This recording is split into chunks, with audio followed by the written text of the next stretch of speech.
کہ یہ حافظ قرآن ہے، دنیا والوں کی نظر میں شاید حافظ کی عظمت مقام کم ہے، لیکن اللہ کے ہاں حافظ قرآن کی عظمت مقام اور شان بہت بلند و بالا ہے، عرف و اعلیٰ ہے۔ اللہ تبارک و تعالی حافظ قرآن کو بلائیں گے، ان کے والدین کو بلائیں گے، اور بلانے کے بعد حافظ قرآن کے ماں باپ کے سروں کے اوپر ایسا تاج پہنائیں گے کہ جس کی روشنی سورج اور چاند سے بھی زیادہ ہوگی۔ اس وقت پورا زمانہ دیکھے گا، لوگ دیکھیں گے شاید یہ نبی اور رسول کو عظمت اور مقام مل رہا ہے۔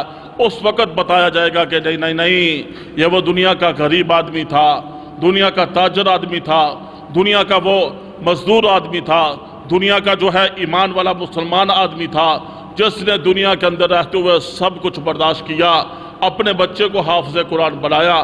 آج ماں باپ کو ایسی عظمت اور مقام اور شان مل رہا ہے، ایسے تاج ان کے سروں پر آ چکے ہیں کہ جن کی روشنی سورج اور چاند سے بھی زیادہ ہے۔ جس حافظ قرآن نے خود پڑھا، اس کے اوپر کیسا شاندار تاج آئے گا۔ اللہ کے محبوب نے ارشاد فرمایا، اللہ کے محبوب نے ارشاد فرمایا، تین قسم کے لوگ ایسے ہیں، تین قسم کے لوگ ایسے ہیں جو قیامت والے دن حساب و کتاب سے آزاد ہوں گے۔ ان میں سے نمبر ایک مؤذن ہے جو صرف اللہ کی رضا کے لیے لوگوں کو نماز کے لیے بلاتا ہے۔ نمبر دو حافظ قرآن ہے جس نے صرف اللہ کی رضا کے لیے حفظ کیا اور لوگوں کی امامت کی۔ تیسرے نمبر پر وہ ہے جو اپنے مالک سے بھی اچھا سلوک کرتا ہے، اپنے ماتحتوں سے بھی اچھا سلوک کرتا ہے۔ اللہ تبارک و تعالیٰ کے محبوب نے ارشاد فرمایا، اللہ تبارک و تعالیٰ کل قیامت والے دن حافظ قرآن سے کہیں گے، حافظ قرآن کو پڑھنا شروع کر اور جو ہے جنت کی سیڑھیوں پر چڑھنا شروع کر۔ ادھر حافظ قرآن ٹھہر کر الف لام میم سے والناس تک قرآن پڑھے گا، اور جنت کے سب سے اعلیٰ مقام کے اندر جو ہے حافظ قرآن کا جو ہے مقام ہوگا۔ یہ حافظ قرآن کی عظمت اور مقام اور شان ہے۔ دنیا کے اندر حافظ قرآن کی عظمت ہے، حافظ قرآن کی عزت ہے۔ ہر آدمی بلائے گا حافظ جی کہہ کر بلائے گا، ہر آدمی بلائے گا قاری صاحب کہہ کر بلائے گا، ہر آدمی بلائے گا کہ آؤ جی آپ اللہ کے نیک بندے ہیں، ہمارے گھر کے اندر جو ہے آپ کو کھانے کی دعوت ہے۔ کبھی حافظ قرآن کے لیے، کبھی قاری قرآن کے لیے، جن کی نسبت قرآن کے ساتھ، اللہ کے محبوب کے دین کے ساتھ، آج ان کی ہر آدمی دعوت کرنا بھی اپنے لیے سعادت سمجھتا ہے۔ دنیا کے ماحول معاشرے کے اندر ہم نے دیکھا، کبھی کسی کالج کے اسٹوڈنٹ کے لیے، یونیورسٹی کے اسٹوڈنٹ کے لیے، کسی سکول کے اسٹوڈنٹ کے لیے کبھی کسی نے کھانے کی دعوت کی ہے۔ یہ عظمت مقام اور شان اگر ملا ہے قرآن کی وجہ سے ملا ہے، یہ شان ملی ہے قرآن کی وجہ سے ملی ہے، یہ تو دنیا کے اندر عزت ہے۔ حافظ قرآن دنیا سے انتقال کر کے چلا جاتا ہے، جب اس کو قبر کے اندر رکھا جاتا ہے اللہ فرماتے ہیں میرے فرشتوں اس کو پریشان نہ کرو، اس کے سینے کے اندر قرآن ہے، اس کے سینے کے اندر قرآن ہے۔ پھر جہاں حافظ قرآن کو دفن کیا جاتا ہے، اللہ تبارک و تعالیٰ جو ہے اس حافظ قرآن کی قبر کے چاروں طرف 7 قبروں کو اس حافظ قرآن کی برکت سے محفوظ فرما لیتے ہیں، حافظ قرآن کی برکت سے محفوظ فرما لیتے ہیں۔ کل قیامت والے دن ایک حافظ قرآن کی سفارش سے اللہ تبارک و تعالیٰ 10 جہنمی افراد کو سفارش کرے گا حافظ قرآن، جن کے ساتھ اس کو محبت ہوگی۔ دنیا کے اندر جن لوگوں نے حافظ قرآن کے ساتھ محبت کی، اب وہ دیکھے گا اپنے خاندان کے لوگ ہیں، محبت کرنے والے ہیں، جہنم کے اندر جا چکے ہیں، 10 جہنمی افراد کی سفارش کر کے حافظ قرآن جنت کے اندر ان کو لے کر جائے گا۔ یہ کوئی عظمت اور مقام اور شان معمولی نہیں ہے۔ یہ رمضان المبارک کے روزے اور قرآن پاک یہ کل قیامت والے دن اللہ سے سفارش کریں گے، اور قرآن کہے گا کہ اللہ ساری زندگی قرآن کو پڑھا، قرآن کو سینے سے لگایا، قرآن سے محبت کی، میں اس کی سفارش کرتا ہوں، اللہ اس کو جنت کے اندر بھیج دے۔ اللہ قرآن کی سفارش کو قبول کر کے جنت کے اندر بھیج دے گا۔ دوسری طرف روزہ کہے گا اللہ سارا دن میری وجہ سے، روزے کی وجہ سے تیری خوشنودی کی خاطر بھوک کو بھی اس نے برداشت کیا، پیاس کو بھی برداشت کیا، نفسانی خواہشات پر بھی اس نے قابو پایا۔ اللہ میں سفارش کرتا ہوں، اللہ جو ہے روزے کی سفارش کو قبول کر کے اس بندے کو جنت کے اندر داخل فرما دے گا۔ یہ روزہ ہے جنت کے 8 دروازے ہیں، ان میں سے ایک دروازے کا نام الریان ہے، جس میں سے صرف روزہ دار ہی جنت کے اندر داخل ہوگا۔ یہ قرآن پاک ہے۔ اللہ تبارک و تعالیٰ نے قرآن پاک کو اتنی عظمت، مقام اور شان عطا فرمایا کہ دنیا کے اندر آسمانی کتابیں نازل ہوئی، تورات، زبور، انجیل، آسمانی صحائف نازل ہوئے۔ اللہ نے وقت کے نبی کو کتاب دی اور فرمایا کہ اس کی حفاظت بھی تو خود کر، لیکن وہاں اس وقت کے لوگوں نے تورات کو بدل دیا، زبور کو بدل دیا، انجیل کو بدل دیا، آسمانی صحائف کو بدل دیا۔ لیکن جب قرآن پاک کے نزول کی باری آئی، اللہ تبارک و تعالیٰ نے ارشاد فرمایا اِنَّا نَحْنُ نَزَّلْنَا الذِّكْرَ وَإِنَّا لَهُ لَحَافِظُونَ، اے میرے محبوب، ہم نے ہی قرآن پاک کو نازل کیا ہے، ہم ہی اس کی حفاظت کرنے والے ہیں۔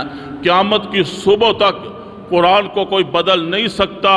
قرآن کو بدلنے والے بڑے دنیا کے اندر آئے، وہ خود تو بدل چکے ہیں، لیکن قرآن کا یہ معجزہ اور اعجاز ہے کہ قیامت کی صبح تک قرآن کو کوئی بدل نہیں سکتا۔ جب قرآن پاک نازل ہوا، اس وقت مشرکین مکہ نے کہا یہ تو اپنا بنایا ہوا کلام ہے۔ جب سورت قرآن پاک کی سب سے چھوٹی سورت کوثر نازل ہوئی، اس کو بیت اللہ کے اندر لکھ کر لٹکا دیا گیا، اور قرآن نے چیلنج کیا اگر تم کہتے ہو کہ یہ اپنا بنایا ہوا کلام ہے تو پھر تم اس جیسی ایک سورت بنا کر لاؤ۔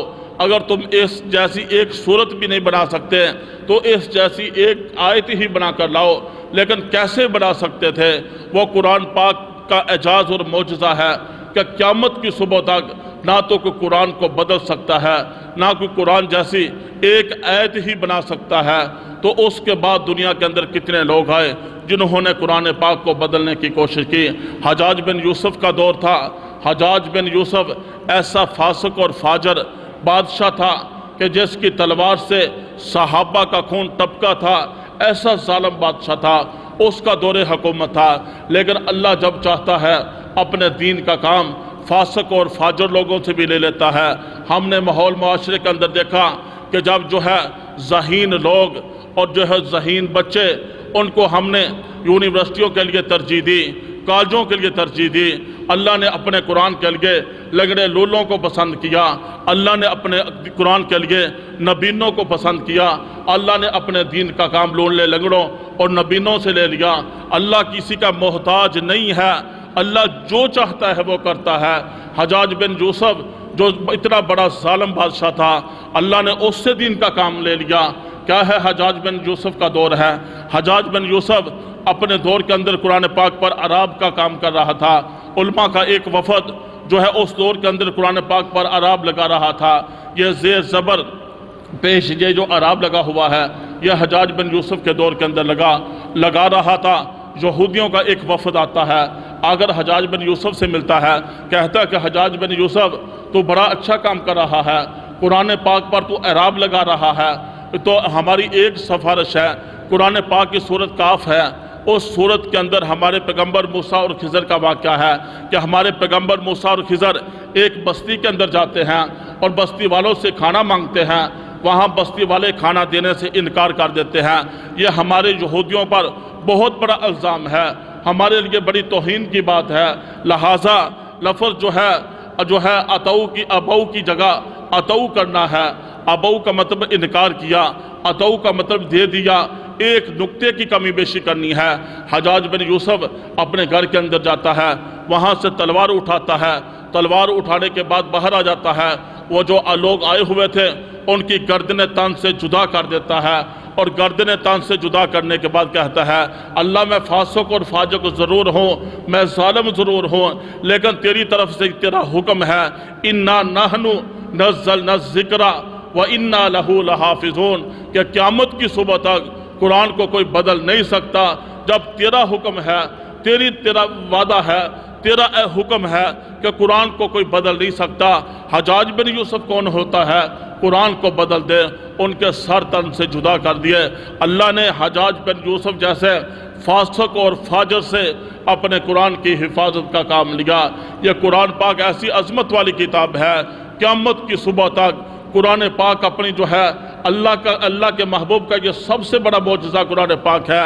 قیامت کی صبح تک اس کی حفاظت کرنے والے اللہ پیدا کرتا رہے گا۔ یہ کون سا واقعہ ہے؟ یہ انڈیا کے دہلی شہر کا واقعہ ہے۔ دہلی کے چوک کے اندر ایک یہودی پادری جس کا نام فنڈر تھا، اس نے اعلان کر دیا کہ اگر مسلمانوں کی کتاب سچی ہے، اگر مسلمانوں کی کتاب سچی ہے، مسلمان اپنی کتاب قرآن لے کر آئیں، اور میں بھی اپنی کتاب لے کر آیا ہوں۔ مسلمان بھی آگ کے اندر اپنی کتاب کو ڈالیں، میں بھی اپنی کتاب کو آگ کے اندر ڈالتا ہوں، پھر دیکھتے ہیں جس کی کتاب سچی ہوئی وہ بچ جائے گی، اور جس کی کتاب جھوٹی ہوئی وہ آگ کے اندر جل جائے گی۔ جب اعلان کیا مسلمان پریشان ہوئے۔ اس وقت کے بہت بڑے عالم دین ان کے پاس آتے ہیں، اللہ والے کے پاس آتے ہیں کہ شاہ جی وہاں جو ہے ایک یہودی نے پادری نے یہ دعویٰ کر دیا ہے۔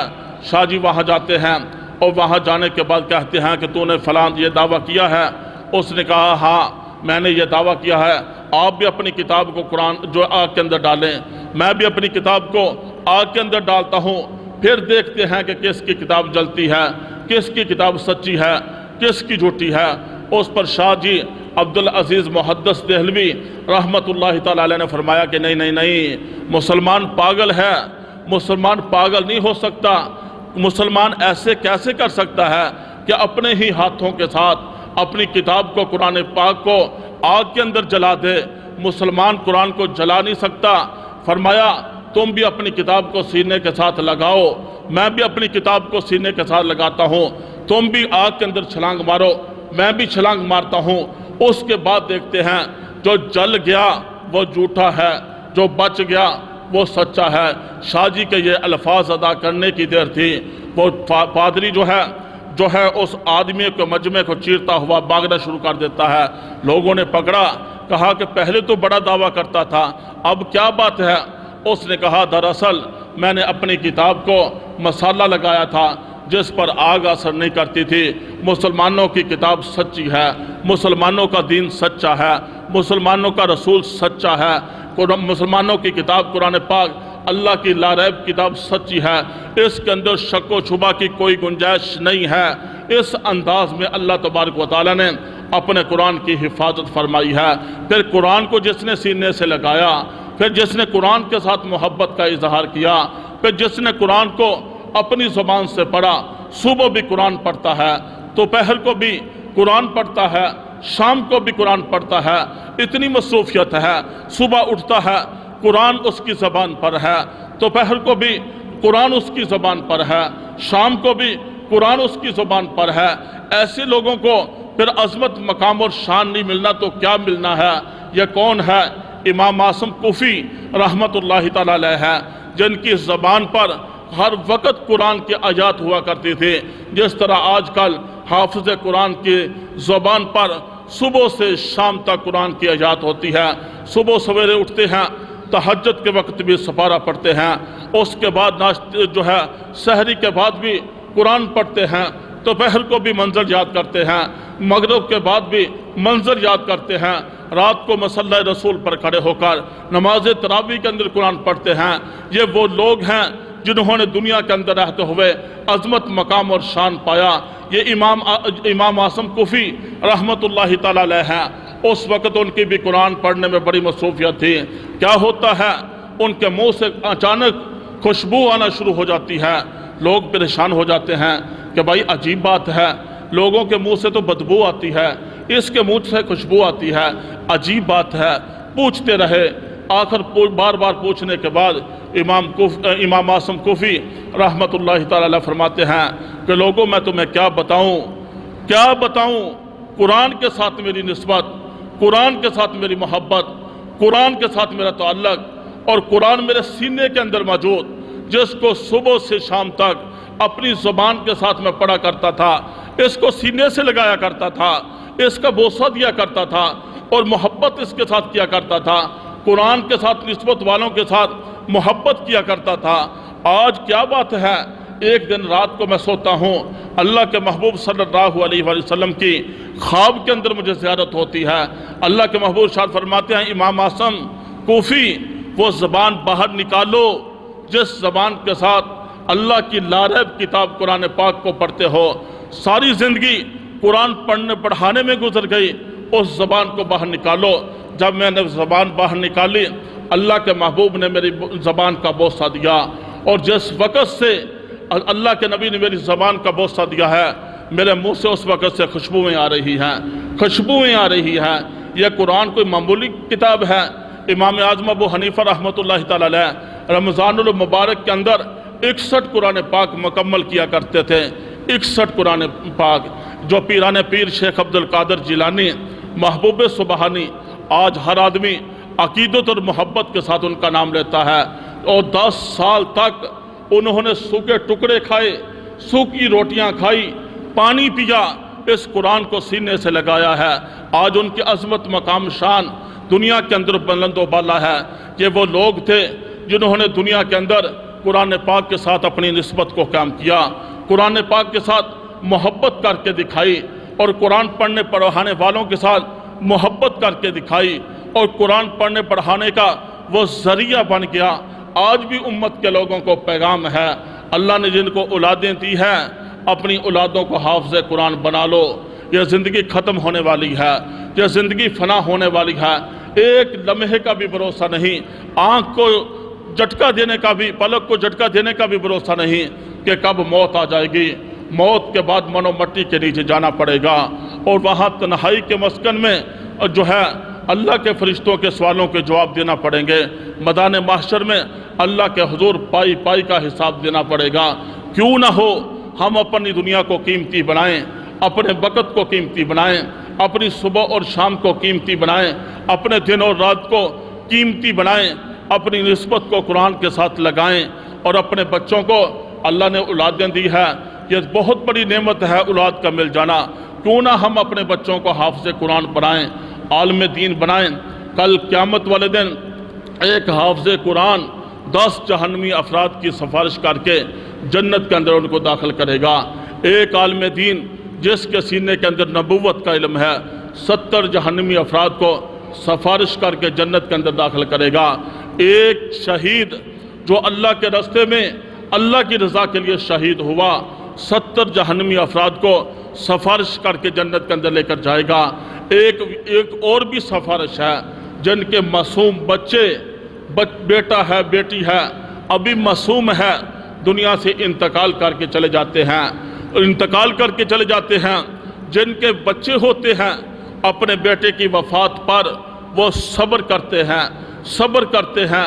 اللہ کے محبوب صلی اللہ علیہ وسلم کا پیارا بیٹا ابراہیم جب دنیا سے انتقال کر کے گئے، محبوب اپنی آنکھوں سے آنسو بہا رہے تھے اور فرما رہے تھے کہ اللہ تیری تقدیر پر میں راضی ہوں، اے ابراہیم تجھے میں اللہ کے سپرد کرتا ہوں۔ یہ جدائیاں ہوتی ہیں، یہ دل کے ٹکڑے ہوتے ہیں، یہ دل کے پھول ہوتے ہیں، جن کے معصوم بچے دنیا سے چلے جاتے ہیں، ان کے ماں باپ پھر اس پر صبر کرتے ہیں کہ اللہ کا حکم ہے، اللہ نے ہی دیا تھا، اللہ کے حکم پر اللہ نے اپنی امانت واپس لے لی، صبر کرتے ہیں۔ اللہ جاننے کے باوجود فرشتوں سے فرماتے ہیں، میرے فرشتوں بتاؤ، بچے کو لے لیا، ان کے دل کے ٹکڑوں کو لے لیا، ان کے پھولوں کو لے لیا، ماں کی گود کو خالی کر دیا، میرے فرشتوں بتاؤ انہوں نے کیا کیا؟ فرشتہ کہتے یا اللہ انہوں نے صبر کیا، صبر کیا، صبر کیا۔ اللہ فرماتے ہیں کہ میرے فرشتوں جنت کے اندر ماں باپ کے لیے ایک عالی شان محل بنا دو، اس کا نام بیت الحمد رکھ دو، اور قیامت والے دن وہ والدین جن کے معصوم بچے دنیا سے چلے جاتے ہیں، بیت الحمد محل کے اندر جنت کے اندر اللہ تبارک و تعالی یہ معصوم بچے ہیں، یہ اپنے ماں باپ کی سفارش کر کے جنت کے اندر داخل کریں گے۔ یہ سفارشیں چلیں گی۔ آج دنیا کے اندر کوئی کہتا ہے کہ میرے پاس M P A M N A کی سفارش ہے، فلاں وزیر کی سفارش ہے، فلاں بادشاہ کی سفارش ہے، فلاں جو ہے بڑا جو ہے عہدیدار ہے، فلاں بڑے ڈپارٹمنٹ کا جو ہے بڑا افسر ہے، اس کی سفارش ہے، مجھے کچھ نہیں ہوگا۔ ارے جس کے ساتھ اللہ ہو جائے، جس کے ساتھ اللہ ہو جائے، جس نے اللہ کو پا لیا، اللہ سے بڑی کون سی طاقت ہے؟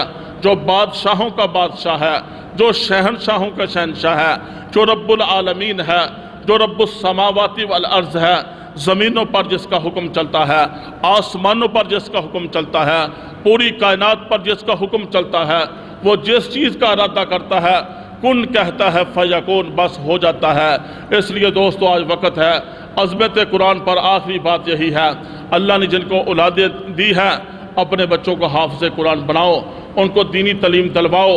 ادھر جو ہی مر کر جاؤ گے، ادھر جس جو ہے دکھ اور غم کے ساتھ بیٹا اپنی ماں باپ کا جنازہ پڑھا سکتا ہے، تیسرا مولوی کہاں اس غم اور جو ہے پریشانی کے عالم میں کسی کا جنازہ پڑھا سکتا ہے۔ کہ ایک جو ہے بڑے بڑے لوگ دنیا کے اندر آئے، علماء نے کتابوں کے اندر لکھا، PhD ڈاکٹر ہے، بڑے بڑے دنیا کے بادشاہ ہیں، کہ دنیا سے ان کے ماں باپ جاتے ہیں، ان بیچاروں کو جنازہ پڑھنا نہیں آتا۔ دین جب سکھایا ہی نہیں، دین کے ساتھ محبت کی ہی نہیں، اپنے بچوں کو دین پر لگایا ہی نہیں، تو اب مرتے وقت الوداع وہ کیسے کہیں گے؟ ان کو آخری الوداع کہنے کا طریقہ جب سکھایا ہی نہیں، تو دوستو پھر ایسے ہی حالات ہوتے ہیں۔ اگر دین سکھایا ہوگا تو دین سکھایا ہوگا، دین پر عمل کروایا ہوگا، بچوں کو حافظ قرآن بنایا ہوگا، کل بچہ قرآن کی چند آیتیں پڑھ کر قبر پر کھڑے ہو کر سورۃ یاسین پڑھے گا، اللہ ماں باپ کی قبر کو جنت کا باغ بنا دے گا۔ یہ صدقہ جاریہ ہے، صدقہ جاریہ اس کو کہا جاتا ہے جو مرنے کے بعد ہمیشہ ہمیشہ کے لیے بندے کو کام آنے والی چیز ہے۔ حدیث مبارکہ کے اندر آتا ہے انسان مر جاتا ہے، مرنے کے بعد سارے عمل ختم ہو جاتے ہیں، لیکن 3 عملوں کا ثواب مرنے کے بعد بھی ملتا رہتا ہے۔ نمبر 1 ان میں صدقہ جاریہ ہے۔ صدقہ جاریہ یہ سارے صدقہ جاریہ کے کام ہے۔ کسی نے مسجد بنا دی، مدرسہ بنا دیا، درخت لگا دیا، پانی کا انتظام کر دیا، یہ جب تک لوگ فائدہ حاصل کرتے رہیں گے لگانے والے کرنے والے کو اس کا فائدہ پہنچتا رہے گا۔ دوسرے نمبر پر وہ علم جس سے لوگ فائدہ حاصل کرتے رہیں، کسی کو حافظ قرآن بنا دیا، دین کا علم پڑھا دیا، جب پیچھے پڑھتے پڑھاتے رہیں گے پڑھانے والے کو اس کا فائدہ مرنے کے بعد پہنچتا رہے گا۔ تیسرے نمبر پر نیک اولاد ہے۔ اگر کسی نے پیچھے نیک اولاد چھوڑی ہے، جب نیک اولاد اپنے ماں باپ کے لیے ندامت کے آنسو بہائے گی، اپنے ماں باپ کے لیے صالح ثواب کرے گی، اپنے ماں باپ کے لیے مغفرت کی دعا کرے گی، ضرور اللہ ماں باپ کی قبر کو جنت کا باغ بنا دے گا۔ اس لیے دوستو آج ہمارے پاس وقت ہے، ان علماء کی قدر کرو، حفاظ کی قدر کرو۔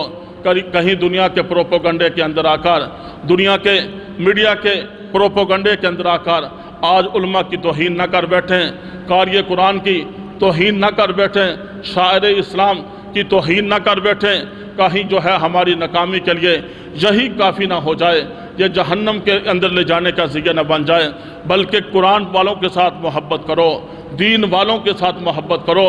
یہ علماء انبیاء کے وارث ہیں، یہ مصلی رسول کے وارث ہیں، یہ سردار ہیں، یہ کوئی غلام نہیں ہے، یہ کوئی عام نہیں ہے۔ آج ہم دیکھتے نہیں ہیں، چودھری بھی پیچھے ہے، ذمہ دار بھی پیچھے ہے، MPA MNA بھی پیچھے ہے، جس کے سینے کے اندر قرآن ہے، غریب کا چاہے مزدور کا بیٹا ہے، وہ مصلی رسول کے اوپر ہے۔ اللہ نے یہ عظمت کس وجہ سے بڑھائی ہے؟ قرآن کی وجہ سے عظمت کو بڑھایا ہے، قرآن کی وجہ سے عظمت کو بڑھایا ہے۔ اس لیے قرآن کے ساتھ محبت کرو، اپنی محبت کا اظہار کرو، اور قرآن جو پڑھتے پڑھاتے ہیں ان کے ساتھ محبت کرو، ہمیشہ ہر لحاظ سے ان کے ساتھ تعاون کرو، اور دل کے اندر یہ سوچو کہ میری محنت کے ساتھ، اگر میری جو ہے کھانا کھلانے کے ساتھ، میری جو ہے ایک یتیم غریب بچے کو خرچہ دینے کی وجہ سے اگر وہ بچہ حافظ قرآن بن جاتا ہے تو میرے لیے یہ صدقہ جاریہ ہے۔ اگر کوئی انسان کسی پڑھنے والے کے اور جو ہے قرآن سیکھنے والے کے راستے میں رکاوٹ بنتا ہے، ہو سکتا ہے اس کی بربادی کے لیے یہی کافی ہو۔ اللہ کے محبوب نے ارشاد فرمایا خیرکم من تعلم القرآن وعلمہ، تم میں سے بہترین شخص وہ ہے جو قرآن سیکھے اور دوسروں کو سکھائے۔ دنیا